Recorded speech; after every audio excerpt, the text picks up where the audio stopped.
Salve, salve, rapaziada, beleza? Aqui é o Bertone no canal Fantástico News, sejam todos bem-vindos. Bom, galera, vamos para a notícia aqui de hoje, tá? Primeira notícia, o Sormani fala sobre o Marcelo Teixeira teve a maior rejeição entre todos os presidentes da primeira divisão, tá? E vamos saber um pouco mais de detalhes sobre isso, porque se vocês concordam que o Marcelo Teixeira é o pior presidente dos clubes aí da primeira divisão, tá bom?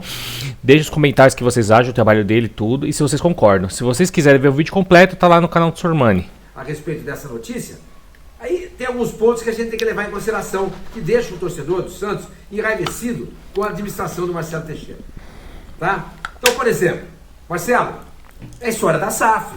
Não adianta nada você vir com essa história de que boa gestão vai resolver a situação do Santos, porque todo mundo sabe que a situação do Santos não vai ser resolvida com boa gestão, porque o Santos não tem dinheiro.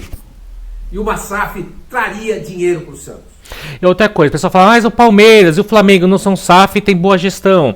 Primeiro, o Palmeiras não foi o SAF, mas se vocês forem ver, foi praticamente uma SAF, porque o Paulo Nobre, quando chegou, ele injetou muito dinheiro no Palmeiras. Muito dinheiro no Palmeiras. E foi entrando os sucessores que também são muito ricos e conseguiram manter o alto padrão do clube. Óbvio, chegou a um certo patamar que o clube ele vai andando sozinho, porque estava muito bem gerenciado. Mas no começo, praticamente foi o que o Paulo Nobre fez. Ele fez o trabalho do Textor, praticamente, entendeu?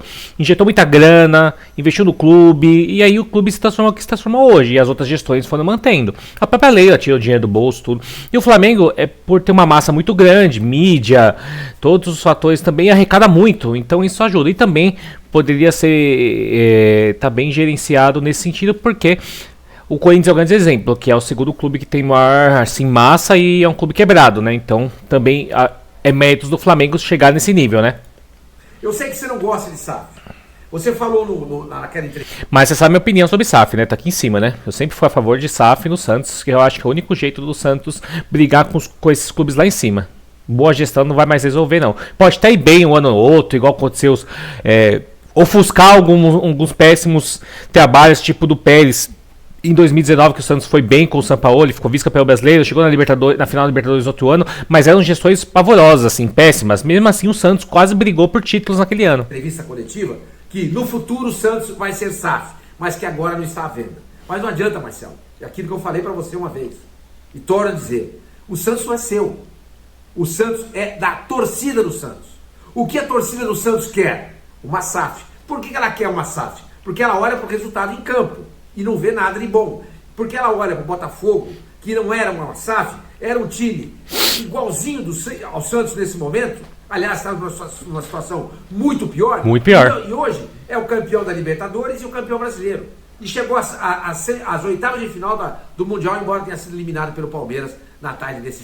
Lembrando, chegou nas oitavas, mas você viu a arrecadação do Botafogo? Mais de 140, 150 milhões. Eles vão trazer para casa. Entendeu? Então se o Santos arrecada 300, 400 milhões por ano, o Botafogo conseguiu quase a metade que o Santos conseguiu no ano todo em um campeonato em coisa de 15 dias lá nos Estados Unidos. E o Palmeiras já arrecadou 200 e pouco, 240 milhões. Já praticamente conseguiu recuperar o investimento do Paulinho e do Vitor Roque. Então é por isso, galera, ainda, e por isso que tá difícil de brigar com esses clubes aí. Sábado, lá nos Estados Unidos. Então os caras olham o Botafogo e falam, caramba, olha só o que transformou, como mudou esse time. Os caras olham o Cruzeiro, que no primeiro momento foi mal, mas hoje está brigando lá em cima no Campeonato Brasileiro. Claro que tem SAFs ruins. Óbvio que tem. Do Vasco. Essas SAFs que são capitaneadas por gente que não tem expertise do assunto. Ou seja, se o Cruzeiro está indo bem obrigado, teve um momento que o Cruzeiro estava indo muito mal. Por quê? Qual a experiência do Pedrinho BH em gerir uma SAF? Mas a 777, o Sormani no Vasco, os caras tinham time na Itália, etc. Sim, eu acabei de falar. Não é sinônimo de sucesso. Tem SAFs, por exemplo, como o Manchester United, que pertence, acho que a uma família americana. Eu não me lembro se ainda pertence aos Glazers, enfim, tá indo mal. Depois que o time passou a ser SAF, tá indo mal. Mas o City, depois que deixou de ser um clube associativo e passou a ser uma SAF, olha o que aconteceu com o City. E o Paris Saint-Germain, que nem sequer existia, passou a ser uma SAF, é o campeão da Champions. Ou seja, a SAF é o que o torcedor quer. A SAF, Marcelo, é o que o torcedor do Santos quer nesse momento.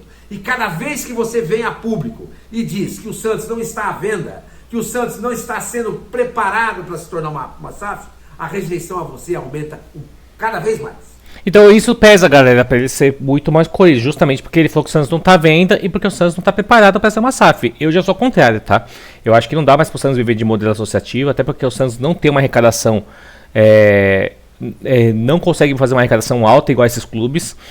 E assim, para brigar hoje, o futebol que não envolve dinheiro, envolve salários em dia, envolve direito de imagem, envolve você atrás jogadores que, grande jogador sabendo que o clube tá bem, por exemplo, paga certinho, paga em dia, não tem problema, você não vê nenhum jogador do Flamengo, nenhum jogador do Palmeiras entrando uma ação contra o clube porque tá atrasado de salários, que não pagou salário, que está com atraso de salário. Qual foi a última vez que a gente ouviu isso desses clubes? Faz muito tempo. E o Botafogo depois que o Textor chegou. Porque não tem como, galera. E o Santos, Corinthians, São Paulo, a gente ouve todo dia. Deve não sei quanto de imagem, deve, não pagou o 13º. Porque não pagou as uvas. Porque não pagou o bônus. Não dá mais, entendeu? O Santos hoje consegue se manter, consegue brigar ali. Tem um time competitivo, mas para crescer mais, o Santos precisa virar uma SAF, precisa ter mais investimentos. Entendeu? E porque para você trazer mais jogadores de alto nível, grandes elencos, ter reposição, atrair grandes jogadores, porque os caras querem vir também com uma segurança. Você não quer trocar o certo pelo duvidoso. E às vezes esses jogadores preferem sair do Santos, do São Paulo, para ser reserva do Flamengo, reserva do Palmeiras. O Danilo, o Santos teve interesse no Danilo. O Danilo, se estivesse no Santos hoje, era titular. Titular com o pé nas costas. De lateral, de zagueiro, de meio campo, de volante, qualquer posição. No Flamengo hoje ele é reserva. Joga, praticamente reveza ali, mas não é titular absoluto. Porque ele sabe que no Flamengo ele vai receber em dia. Infelizmente essa é a realidade, galera. Beleza? Deixa aí nos comentários o que vocês acharam disso, tá? E eu vou pegar outro trecho também agora do Fagner Frederico, falando sobre o Neymar, porque o Neymar se comportou muito bem nessa pausa para as férias, que é uma grande preocupação nossa, né? Como sabemos que o Neymar gosta de farra, de festa, de beber, não sei o quê, e porque ele foi muito bem. Vamos ver um trecho sobre isso? Se vocês quiserem mais detalhes, está no vídeo completo lá no canal do Wagner, tá? É melhor do que ele estava quando saiu de férias, né? Quando entrou em férias junto com os outros jogadores. Então foi uma surpresa enorme. O Neymar voltou diferente. Isso tem uma explicação. A pessoa que conversou comigo hoje me contou que o Neymar teve um encontro, eu não sei se esse encontro aconteceu pessoalmente com o técnico da seleção brasileira ou se foi uma conversa por telefone durante esse período de férias, tá? Eu não sei se isso aconteceu na CBF, eu nem sei se o Carlo Ancelotti, técnico da seleção brasileira, está no Brasil neste momento, mas eu sei que os dois conversaram e tiveram uma conversa longa. Tá explicado, né, galera? Se tem um técnico de peso, a seleção muda a cabeça do cara, né?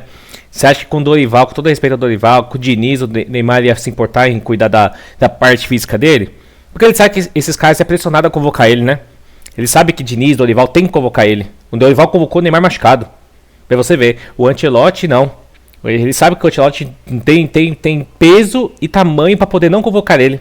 Então você vê como a cabeça muda, né? Como o peso muda. E qual a dificuldade da CBF ter trago um cara desse, um cara de peso, quando o Tite saiu, né? Perdeu 2-3 anos essa brincadeira. O Carlo Ancelotti, de novo, né?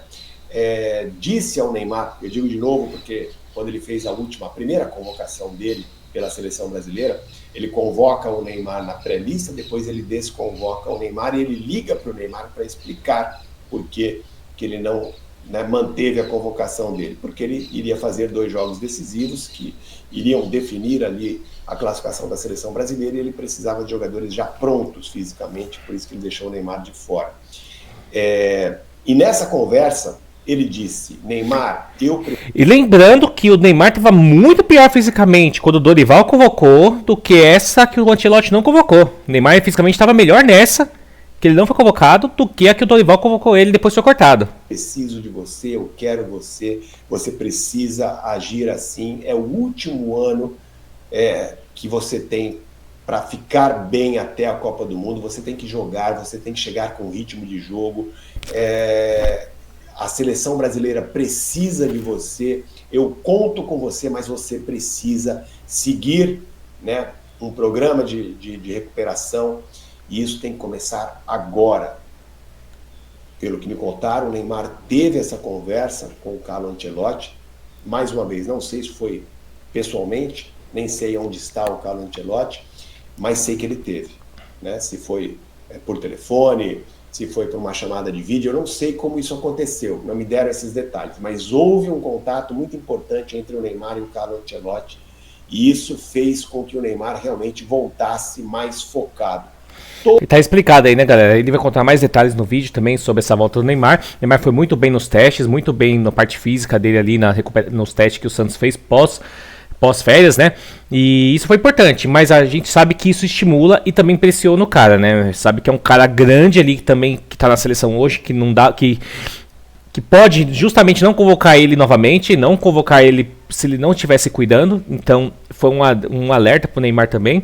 E talvez essa renovação aí, sabendo que pesou também isso, porque dependendo do mercado que o Neymar fosse readaptar de novo, não fosse bem, o Ancelotti não vai convocar ele só pelo nome. Isso tá nitidamente óbvio, tá ali. Então, se o Neymar não ia mais ser convocado pelo nome, coisa que aconteceria com os outros técnicos. O Neymar podia estar jogando na Austrália, nos Estados Unidos, na Indonésia, que ele ia ser convocado. Agora, com o Ancelotti, ele vai ter que estar jogando e desempenhando bem, senão não vai estar na convocação. Ele falou, lógico, eu estou contando com você, mas você precisa fazer sua parte, precisa cuidar do seu físico, precisa cuidar da sua técnica, precisa jogar. Então, isso é muito importante, cara. Muito importante, e é igual eu falei pra vocês. 1 ano pra Copa. Não tem mais pra onde errar. Não pode mais errar. Vai ter que cuidar do seu físico aí. Se puder ficar sem beber durante 1 ano, se alimentando bem durante 1 ano, tem que fazer isso. Até pelo histórico de contusão. Então ele tem que se cuidar mais ainda do que um cara que nunca teve contusão. Justamente para chegar bem na Copa do Mundo, tá bom, galera? Por enquanto as notícias foram essas, tá? Fala pra mim nos comentários o que vocês acharam, tanto dessa do Neymar aí com o Ancelotti, como também se vocês são a favor de SAF no Santos. E se o Marcelo Teixeira realmente vem fazendo um trabalho ruim, é o pior dos presidentes. Eu também acho que é um pouco de exagero, pode ser um pouco de revolta também. Não é possível que ele seja pior. É igual eu falei pra vocês, tudo é o Santos. Não é possível que ele seja pior do que o Corinthians, que hoje está sendo investigado pela Polícia Federal, que está investigado por lavagem de dinheiro, com um monte de jogador falando que não está recebendo. E o Santos tem um presidente pior do que um time que não consegue fazer isso. Assim, por isso que eu falo pra vocês que a mídia não gosta do Santos. Mas é meu ponto de vista, tá? É meu ponto de vista. Mas respeito a opinião de todo mundo, como eu sempre falo aqui, tá bom? Beleza, galera? Então, obrigado aí. Deixa o seu like. Não se esqueçam de comentar também, compartilhar o vídeo. Dê o hype se for possível também, tá bom? Obrigado, galera, e até o próximo vídeo.